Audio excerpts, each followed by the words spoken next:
ایک بنیادی بات اپن گفتگو کا انداز اختیار کریں گے تقلید کریں. ایک بنیادی بات، آپ سب تقلید کرنے والے ہی لوگ ہیں. تقلید کرنے والے کو تقلید سننا بڑا مشکل ہوتا ہے. میرے لیے بھی آپ دیکھتے ہیں نا تبلیغ کے اجتماعات میں، بڑے بڑے جلسوں میں ایک مقرر جب اتر جاتا ہے جب دوسرا کمرے کے اندر سے آتا ہے، کیونکہ وہ بیٹھ کر اور سن نہیں سکتا تو اس میں کمیاں نظر آتی ہیں. تو اس لیے میں آپ کے سامنے تقریر نہیں کروں گا. میں بنیادی کچھ باتیں آپ کے سامنے رکھوں گا اور آپ کو دعوت فکر دوں. آپ جسے چونکہ نوجوان بھی بیٹھے ہیں، حضرت مولانا محمد یونس صاحب دامت برکاتہ ہمارے بزرگ ہیں، اکابر ہیں، سینئر ہیں، وہ بھی بیٹھے ہیں. دنیا جو ہے اس کی فطرت ہے کہ یہ بدلتی ہے، ہمیشہ ایک جیسی نہیں رہتی. دانشوروں کا قول ہے کہ دنیا تغیر پذیر ہے. ہندی میں کہتا ہے سنسار پریورتنشیل ہے، بدلتا ہے.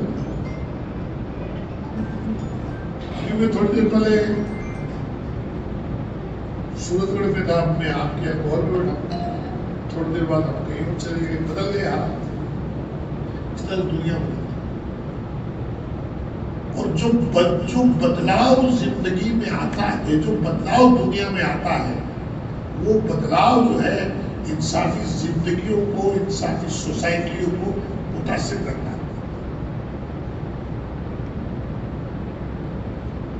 بچپن ہے، اس کے حالات الگ ہوتے ہیں.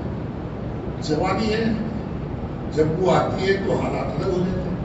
وہ بڑھاپا آتا ہے تو متاثر کرتا ہے، میری طرح اٹھنا نہ بیٹھنا، تکلیف، چشمہ کھانا. بدلے ہوئے حالات زندگیوں پر اثر ڈالتے ہیں. حالات آپ جانتے ہیں کئی قسم کے ہوتے ہیں. جسمانی حالات بھی ہوتے ہیں، مالی حالات بھی ہوتے ہیں، طبعی حالات بھی ہوتے ہیں، قومی حالات بھی ہوتے ہیں، تعلیمی حالات بھی ہوتے ہیں، سیاسی حالات بھی ہوتے ہیں، اور کئی قسمیں یہ بدلتے ہیں. آپ پوری انسانیت کی تاریخ پر نظر رکھتے ہیں یا تو نظر ڈال لیجیے، زمانہ بدلتا ہے اور قومیں اس سے اثر قبول کرتی ہیں. اس لیے ہر زمانے میں، ہر وقت میں، ہر مقام پر اللہ نے نبیوں کو بھیجنے کا سلسلہ قائم کرنا ہے. جو نبی آیا وہ حالات کے بدلنے کے بعد آیا. اگر حالات بدستور قائم رہتے تو نبی کو آنے کی ضرورت نہیں. ایک نبی اپنا کام کرتے ہیں، بات کرتے ہیں. اور جب حالات بدلتے ہیں تو پھر نئے انداز میں اسی کام کو کرنے کی ضرورت پڑتی ہے.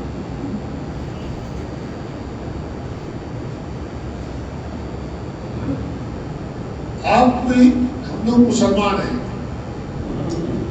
ہماری جاگیر جو ہے سب سے قیمتی اثاثہ جو ہمارے پاس ہے وہ ہے ایمان، اسلام. اسی بنیاد پر ہماری قوم بنتی ہے، اسی بنیاد پر ہمارا سماج بنتا ہے، اسی بنیاد پر ہماری فکر بنتی ہے، اسی بنیاد پر ہمارا عمل بنتا ہے. اور یہ اسلام جو ہے اس کو باقی رکھنا یہ ہماری زندگی کا مقصد ہے، ایمان.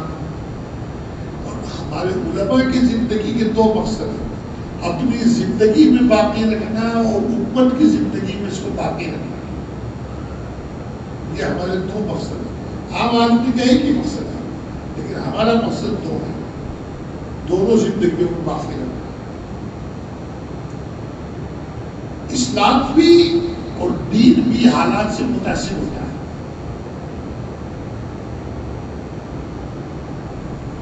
آپ پوری اسلامک تاریخ اٹھا کر کے دیکھیے، حضور پاک اسلام سے شروع ہوئی ہے. آپ جب تک دنیا میں تشریف رکھتے تھے حالات الگ تھے، وہاں کی دنیا. جہاں آپ تشریف لیں. آپ کے جانے کے بعد حالات بدلے, خلافت کے مسائل کھڑے ہوئے, مسلمہ کذاب آئے, منکرین زکوٰۃ کھڑے ہوئے وغیرہ وغیرہ, آپ سب جانتے ہیں. تو لوگ بیٹھ کر کے حضور پاک صلی اللہ علیہ وسلم کی دعاؤں کا صدقہ لینے کے لیے منتظر نہیں رہے, بلکہ جو نئے حالات پیدا آئے ان سے لڑنے کے لیے آپ کے جانشینوں نے جو آپ کے مقام پر تھے انہوں نے اس کے لیے مقابلہ کیا. حضرت ابوبکر صدیق نے منکرین زکوٰۃ کا مقابلہ کیا, مسلمہ کذاب کا مقابلہ وغیرہ. وہاں سے اب چلے یہ تسلسل کے ساتھ, کئی معتزلہ کھڑے ہوتے ہیں, کئی رافضی کھڑے ہوتے ہیں, کئی محی الدین ابن عربی کا فتنہ کھڑا ہوتا ہے, کئی خلق قرآن کا فتنہ کھڑا ہوتا ہے, کئی بنو امیہ اور بنو عباس کے فسادات کھڑے ہوتے ہیں. سمجھ ہے؟ تو جہاں جہاں جتنے فتنے کھڑے ہوتے ہیں وہاں کئی عمر بن عبدالعزیز صاحب سے کھڑے, کئی تدوین حدیث کا مسئلہ کھڑا ہوتا ہے, کئی اسلامی اور غیر اسلامی کا مسئلہ کھڑا ہوتا ہے, کئی حق بات کرنے پر علماء کا قتل ہوتا ہے, کئی تاتاریوں کا مسئلہ کھڑا ہوتا ہے. اب پوری اسلامی تاریخ دیکھیے, مسائل کھڑے ہوتے ہیں, اور جہاں مسئلہ کھڑا ہوتا ہے وہ حالات کے بدلنے سے کھڑا ہوتا ہے. اور جب وہ مسئلہ کھڑا ہوتا ہے تو ان حالات میں ان مسائل کا مقابلہ کرنے کے لیے اور اسلام اور حکومت کو ان اثرات سے محفوظ رکھنے کے لیے شخصیت پیدا ہوتی ہے, جماعتیں پیدا ہوتی ہیں, اور وہ ان کا مقابلہ کرتی ہیں.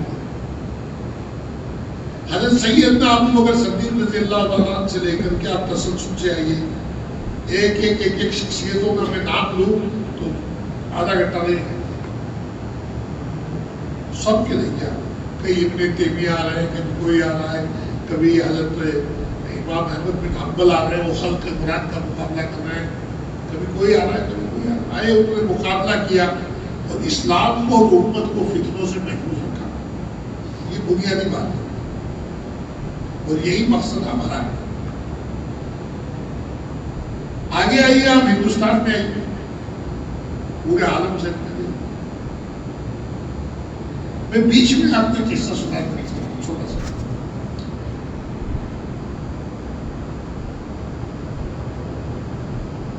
10ویں صدی ہجری میں تاتاریوں کا فتنہ ہوا.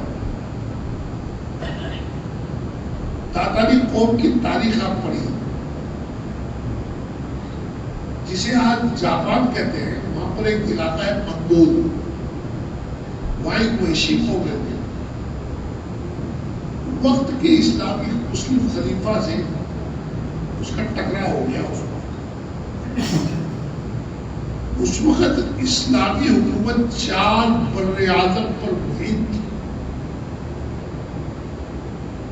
ہندوستان, پاکستان, بنگلہ دیش, نیپال, بھوٹان, برما, افغانستان, ایران, عراق, یہاں سے شمالی یمن تک یہ ایک بر اعظم, ایک بر اعظم ہے. 4 بر اعظم پر محیط تھی. ایشیا ایک بر اعظم ہے, یورپ ایک بر اعظم ہے, افریقہ ایک بر اعظم, 4 بر اعظم پر. بغداد اس کا دارالخلافہ. تاتاری جو ٹوٹ کر مسلمانوں پر پڑے, میں اس کی تاریخ پوری نہیں بتاؤں گا, لمبی بات ہے, وہ 1 گھنٹے کی تقریر ہے. جب اسلامی حکومت پر وہ ٹوٹ کر پڑے تاتاری نشیب اور جگہ, تو ابن کثیر نے لکھا ہے, مورخ ابن کثیر نے, کہ بغداد شہر میں مسلمانوں کی تعداد, بغداد شہر میں مسلمانوں کی تعداد پہ میں بار بار اس لیے زور دے رہا ہوں کہ ہم لوگ کیا کرتے ہیں, ہمارے 20 کروڑ ہے. جھوٹ بولتے ہیں صاحب یہ لوگ, ہمارے 20 کروڑ ہے. تعداد پر مومن اور سمجھدار آدمی کبھی تعداد پر ایمان نہیں لاتا.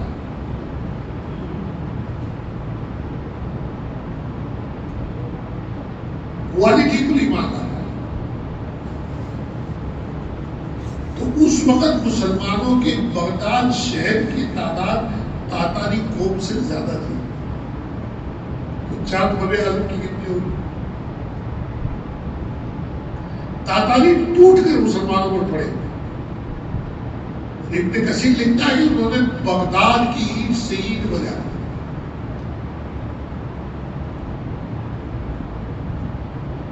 ایک بات سنا کر کے اس قصے کو میں تمام کرتا ہوں. ابن کثیر اس زمانے کا مورخ ہے، اس وقت موجود تھا. اس نے لکھا ہے جیسے ہمارے گنگا اور جمنا ہے، اس علاقے میں دو ندیاں ہیں، دجلہ اور فرات. نام سنا ہوگا. ابن کثیر لکھتا ہے کہ 40 دن تک دجلہ اور فرات میں یا تو مسلمانوں کی لاشیں بہتی تھی یا لال پانی بہتا. بغداد کی سڑکوں پر لاشوں کی اینٹوں کی طرح مارنے اور سلام پھیرنے. اور اس وقت کا خلیفہ تھا معتصم باللہ، اس کو تاتاریوں نے سڑک پر لا کر کے مار دیا. شیخ سعدی نے لکھا ہے، شیخ سعدی نے لکھا ہے، آسمانہ حق بود گر خوب بارد بر زمین. آسمانہ حق بود گر خوب بارد بر زمین پر قتل معتصم باللہ ای سرزمین. آسمان کو یہ حق پہنچتا ہے کہ وہ خون کی برسات کر دے. جس اس زمین کو رہنے کا کیا حق ہے جہاں پر معتصم باللہ کا قتل ہوتا ہے. دمشق کی سب سے بڑی مسجد ہے، دنیا کی بڑی مسجدوں میں بہت بڑی مسجد ہے. کہتے ہیں کوئی 10,000، کوئی کہتا ہے 1,00,000 لوگ نماز پڑھ سکتے ہیں. اس مسجد کے اندر 4 ہفتے تک جمعے کی نماز نہیں ہوئی. کتنا بڑا قتل ہے. اور پوری دنیا یہ مان چکی تھی کہ اسلام کی کہانی ختم. یہ میں نہیں کہہ رہا ہوں، ابن کثیر نے لکھا کہ دنیا سے پاگل آدمی شراب کے نشے میں بھی یہ ماننے کو تیار نہیں تھا کہ اب اسلام بچا ہے. لیکن جو وقت کے خلیفاؤں نے، سلطان سلاطین نے، امراء نے جو حالات پیدا کیے تھے، شیخ حضرت مولانا علی میاں صاحب رحمۃ اللہ علیہ تاریخ دعوت عظیمت میں ان حالات کا ذمہ دار وقت کے علماء کو ٹھہراتے ہیں. حضرت یہ فرماتے ہیں کہ ان حالات کی بنیادی وجہ یہ تھی کہ اس وقت کے علماء میں 10 بیماریاں پیدا ہو گئی تھی. اور وہ 10 بیماری یہ تھی کہ وہ امامت کے تنخواہ سے ڈرتے تھے، متولیوں سے ڈرتے تھے، امت کے اندر پھیلے ہوئے فساد کی فکر نہیں کرتے. اور مادیت الکسب معاش یہ ان کا شیوا ہے. 10 لکھے دیوانت کی طویل ہوگی وہ اس کو بتا دیں. تاریخ اسلام کا اگر سب سے بدترین اگر کوئی واقعہ ہے جس پر اسلام پر سنکٹ آیا تو وہ تاریخ تاتار. اللہ نے کیا کیا یہ مسئلہ الگ ہے، لیکن علماء امت نے اپنی ذمہ داری ادا نہیں کی. اس لیے حکومت دوچار ہوئی. 2 لاکھ سے زیادہ مسلمانوں کا قتل ہوا. یہ ابن کثیر کی گواہی بتا رہا ہوں. آپ اندازہ لگیے وہ اتنے بدترین حالات بھی وہ اسلام ختم ہو گیا. وہاں اللہ نے ایک نیک بندہ کھڑا کیا.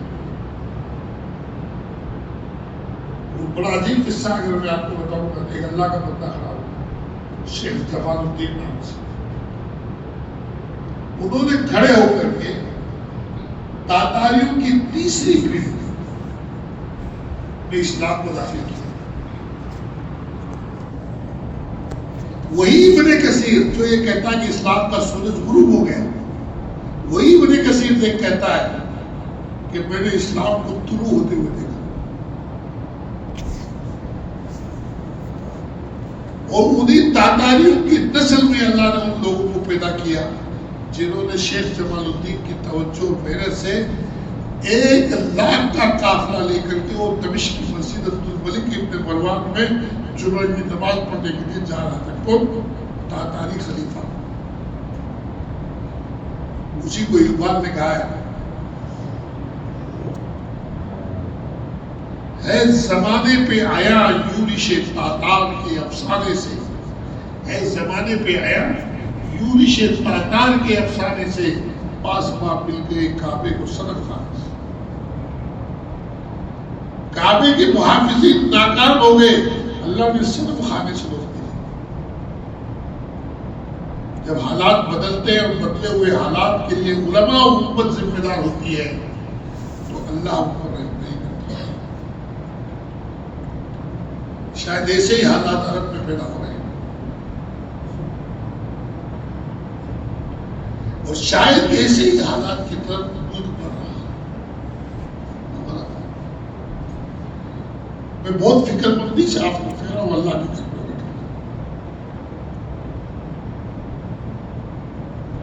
اسی طرف بڑھ رہا ہے.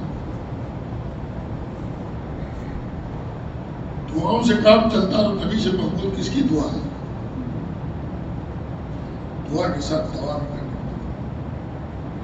دردان مبارک بھی شہید کرانے پڑتے ہیں، حمزہ کو بھی شہید کرانا پڑتا ہے، تب جا کے پال پڑتی ہے. اب ہمارے ملک میں آئی 2-3 فتنوں کی طرف آپ میں کھڑا. شاید آپ کی معلومات بڑھے، معلومات ہے تو یاد دہانی سمجھ لی، گستاخی معاف کریے. ہندوستان میں مغلوں کی حکومت تھی. ہمارے علماء بھی کالر ٹائٹ کر کے کہتے ہیں ہم نے 800 سال ملک میں راج کیا ہے. اس سے زیادہ حسیاسپد مذاق کی کوئی بات نہیں ہو سکتی. 800 سال کسی ملک میں آپ کا راج ہو اور وہاں پر اسلام مسلمان اقلیت ممکن ہے. یہ 70 سال میں بھائی صاحب دنیا اردو بھول گئی، قرآن بھول گئی. 70 ہی ہوئے ابھی، مسجدیں توڑ کر